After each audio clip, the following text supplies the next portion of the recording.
يا مساء الورد عليكم يا بنات، عاملين ايه؟ وحشتوني كتير من الفيديو اللي فات ورجعت لكم بفيديو جديد. صحيت من النوم يا بنات، بصوا متكتكه بقى من السقعه. الجو النهارده كان حرفيا تلج.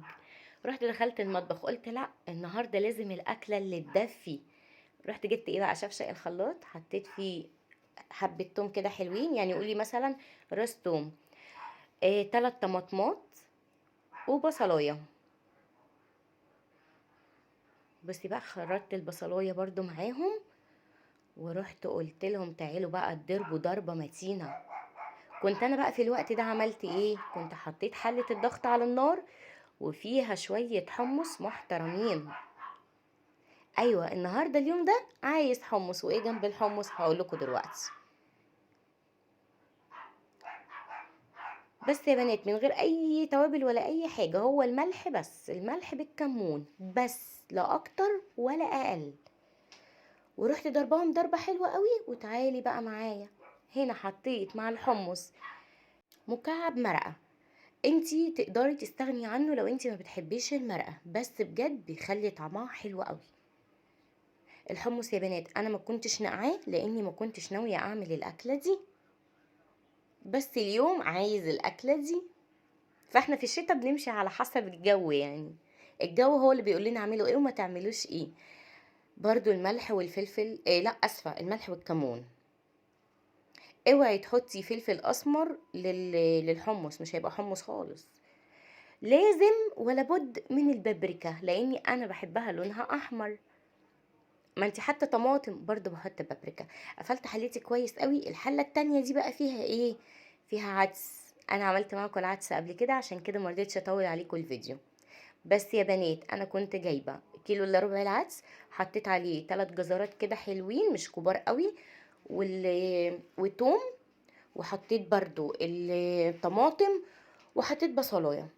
بصي بقى، هنا انا طبعا الخبيز بتاعي قرب يخلص، فمش هخلي كل نوع في علبة، وهم شوية صغيرين يعني زحمين الدنيا على الديب فريزر ومش هينفع. رحت جبت العلبة الكبيرة وحطيت فيها كل حاجة، واللي عايز بقى يبقى ياخد، يعني يفتح العلبة دي وياخد اللي عايزه. لان العلب بصراحة يا بنات كانت زحمالي الدنيا قوي. بصوا يعني كل علبة فيها شوية كده، فلا مش هينفع. حطيتهم كلهم بقى في العلبة دي ورحت قافلة عليها وسبتها. هنا بقى يا بنات العدس بتاعي كان بارد شوية، بصوا انتوا هتلاقوه لسه بيطلع دخان، بس الحمد لله يعني اتضرب معايا. انا عندي شفشق الخلاط اللي هو بيتحمل السخونة. لو انتي خلاطك مش بيتحمل السخونة، استني لما يبرد خالص وبعد كده اضربيه، ولازم يتصفى عشان يبقى خفيف كده وانتي بتاكليه. ولو انتي عندك الهاند بلندر، شكرا يا عم الحاج، ده انت كده عملت معانا الواجب وزيادة. انا عندي فويز. بس يا بنات صفيته كويس قوي، طبعا هصفي الكمية كلها علشان الفيديو ما يطولش عليكم.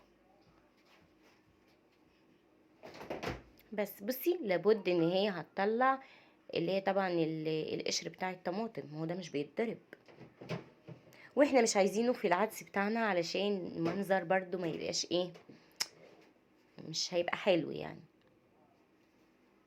لازم يتضرب سواء بهاند بلندر او بكبة او بخلاط زي ما انت عايزة بقى. بصوا بقى، هنا انا كنت ضربت العدس، وبرده الحمص سايبه عليه النار شغاله. ما هو يا بنات بالظبط بالظبط اخد مني في حله الضغط من غير ما اكون نقعاه، انا يا دوب شطفته بس او غسلته يعني. بصي اخد بالظبط بالظبط ساعه وربع. حلوه قوي يعني، من غير حله الضغط ممكن يقعد 3 و4 ساعات. مسكت بقى بصلتين كده، هما كانوا صغيرين بس حلوين يعني قضوا معايا الغرض. رحت ايه بقى؟ مخرطاهم عشان اطش للعدس. عايزه اقول لكم بامانه ربنا، انا دقت العدس بعد ما صفيته طعمه حلو قوي، مش محتاج ان انا احط له بصله تاني. بس انا اتعودت، يعني اللي مش عايز الطشه دي يا بنات بلاش منها. لكن انا خلاص بقيت عاده ان انا لازم اطش له. دي البصلايه التانية.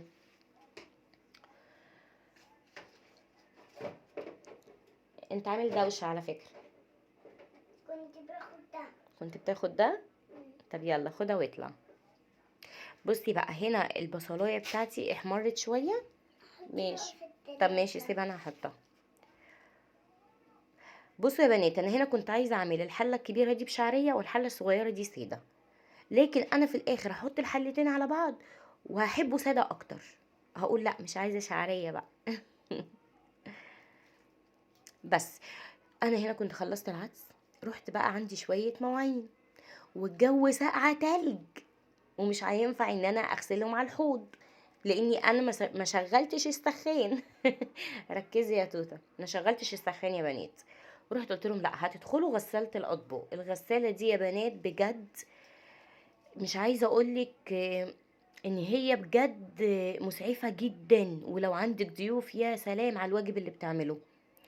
لو انت بجد مش عندك غسالة اطباق اعملي جمعية وهاتيها، حوشي وهاتيها.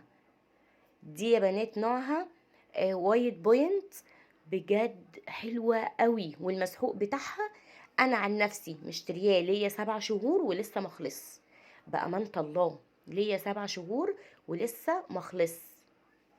حلوة قوي قوي قوي. ممكن الزيت والملح هما اللي تشتريهم. بصي الملح انا بجيبه كل 4 شهور، والزيت بجيبه كل 3 شهور. بصي بوريك المواعين، بقولك المواعين داخله مش نظيفه عشان ما حدش يقول دي المواعين نظيفه. وبتطلع المواعين يا بنات بتبرق وبتعقم، يعني انا عندي جهاز التعقيم بتعقم المواعين، بتفتحيها بتلاقي السخونه خارجه منها مش قادره اقولك قد ايه.